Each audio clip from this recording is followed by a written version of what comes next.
Assalamualaikum warahmatullahi wabarakatuh. Perkenalkan, saya Raffi Krisnuni Ramadan.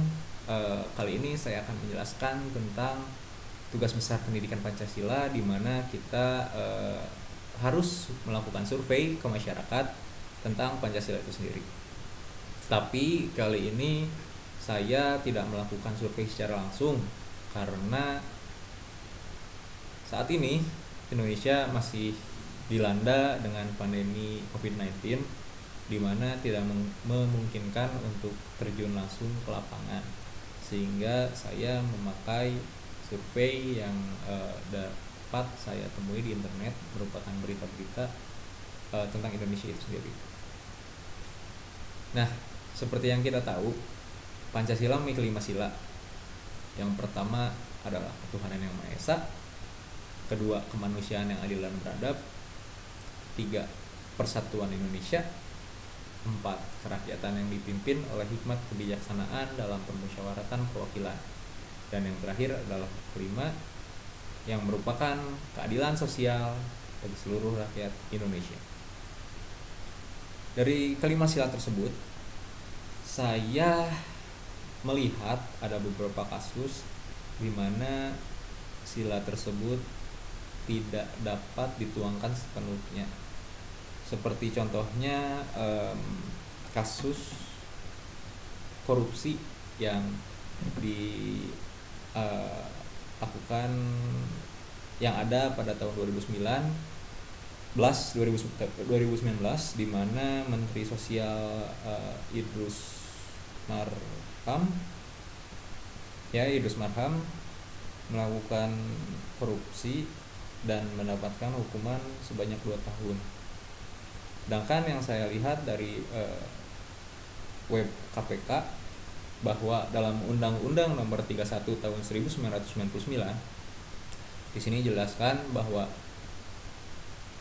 dengan penjara atau pidana penjara paling singkat 4 tahun dan paling lama 20 tahun. Sedangkan pada tahun 2019 sendiri dia tidak mendapatkan hukuman seperti itu, dan dia hanya mendapatkan hukuman sebanyak 2 tahun. Dan jika dibandingkan dengan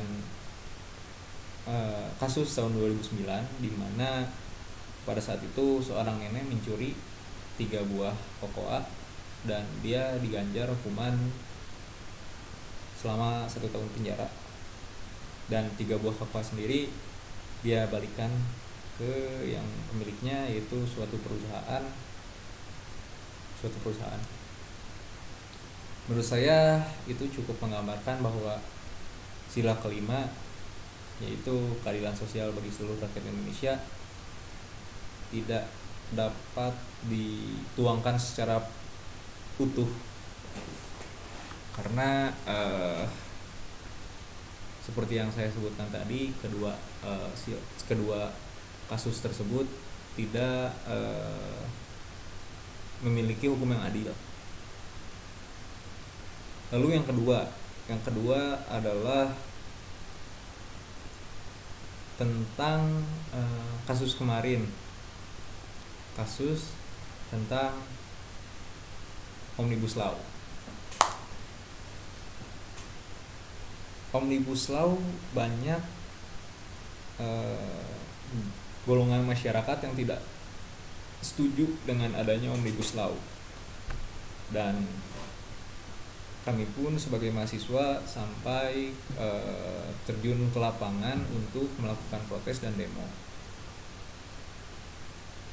Demonstrasi atau protes tersebut dilakukan secara damai, dan yang saya lihat dari berita atau cerita yang saya dengar dari teman-teman saya, bahwa dilakukan dengan damai, tetapi tetap saja ada oknum yang tidak suka atau oknum di mana memprovokasi sehingga terjadinya kerusuhan, keributan, dan bentrokan dengan polisi, aparat.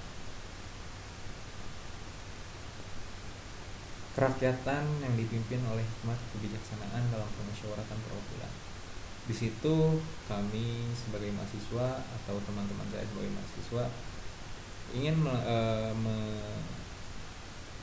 mengemukakan opininya, mengeluarkan opininya tentang Omnibus Law itu sendiri, tapi yang terjadi hanyalah penolakan dan bentrokan. Lalu ada juga yang terakhir adalah kami sebagai rakyat Indonesia, kita sebagai rakyat Indonesia memiliki banyak ras, agama, dan suku. Persatuan Indonesia, Bhinneka Tunggal Ika, berbeda-beda tetapi tetap satu. Tetapi yang saya lihat ada beberapa kasus di mana adanya bentrokan, tawuran antara suku berbeda, agama yang berbeda, ataupun golongan yang berbeda. Pasti saja ada bentrokan atau tawuran, ada kasus seperti itu. Jadi dari ketiga kasus yang saya sebutkan tadi, survei yang saya lakukan melihatkan bahwa kita sebagai orang Indonesia, kita sebagai masyarakat Indonesia, kita sebagai rakyat Indonesia masih belum menuangkan kelima sila tersebut. Walaupun sila tersebut ada, tapi kita masih belum bisa menuangkan seutuhnya kelima sila tersebut. Demikian penjelasan tentang tugas besar pendidikan Pancasila yang dapat saya sampaikan.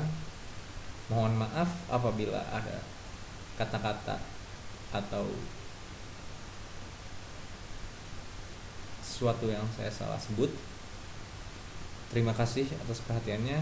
Wassalamualaikum warahmatullahi wabarakatuh.